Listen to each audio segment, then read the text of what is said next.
Alright guys, we're going to be doing our installation here on the Fractal Design Node 304, and we have just a pretty basic system. We have our mini ITX motherboard, video card, solid state drive, normal 3.5 inch hard drive, and a normal ATX power supply. It's one of the big things about this case is that you can fit a full ATX power supply. So let's just go ahead and get started.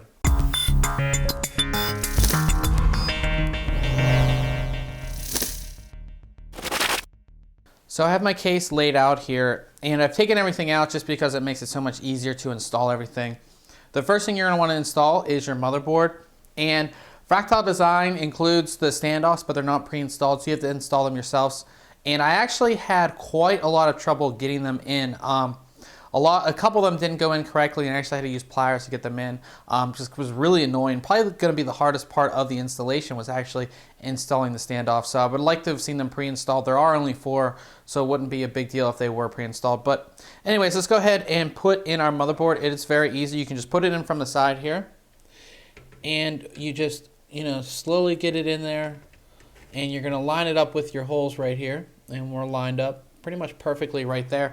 And there's one thing I want to mention about this is that you can see there is quite a lot of room here above the actual motherboard. So if you have a larger tower cooler, it's actually going to be able to support it. Also, if you remove this fan, you can install a 120 millimeter, 140 millimeter radiator up here for a water cooling system. This case does support that, so that's really, really good, especially if you want to water cool a really small system. It's going to be great for that. Power supply installation is next, and it is pretty easy here. You just want to slide it in. So just nice and easy, just like this. Get it under your fans here. You want to make sure you get all these cables out of the way as well, your fan cables and everything. Get it out of the way, and you can see it goes right back, nice and easy, right back into this place right here, this little bracket. And what you're actually going to do is you're going to flip it around, and you're going to screw it into the bracket to secure it.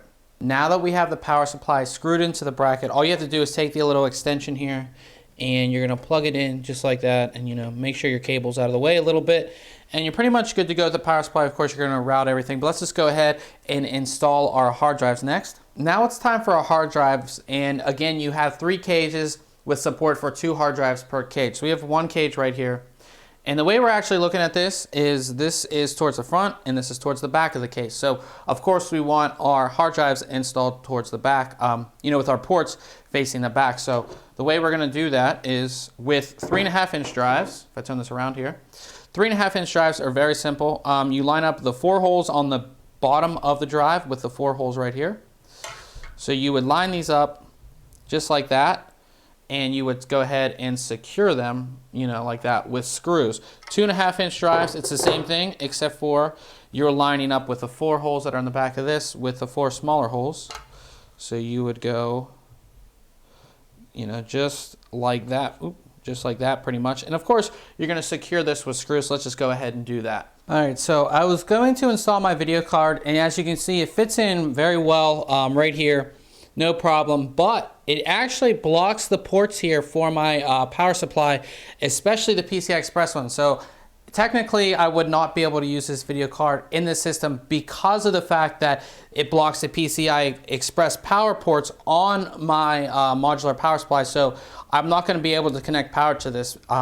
So the thing you're going to want to really look at when you're purchasing this case is that you want to make sure your power supply, most of the connections are towards the end. If it is modular, you're probably going to run into an issue if you're installing a video card.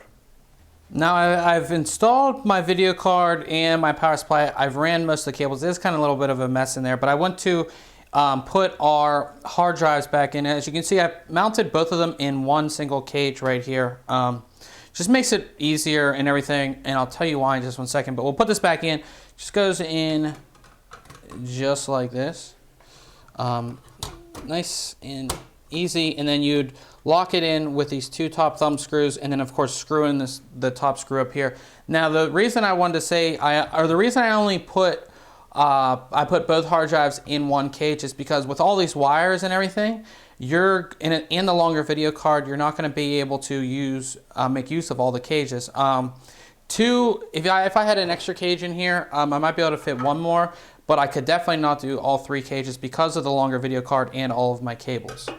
Now that we've completed our installation, the last thing we actually have to do is put this top cover back on.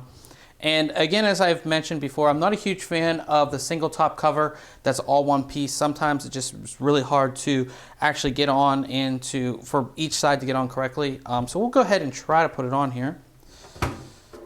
Go around each side and we line everything up and press it back. And it looks like that was easy. Really not a big issue at all. You know, and of course you're going to put in your 4 thumb screws here, which should be easy enough to get in. And that was actually really, really easy. I was actually surprised how easy I got everything, you know, all the sides to line up and go in correctly. Very, very easy. So that basically wraps up our installation video here on the Node 304. Remember, guys, if you have any questions about installation on this case, make sure you leave them in the comments below. And remember, guys, if you like our videos, why don't you subscribe? Catch you guys later.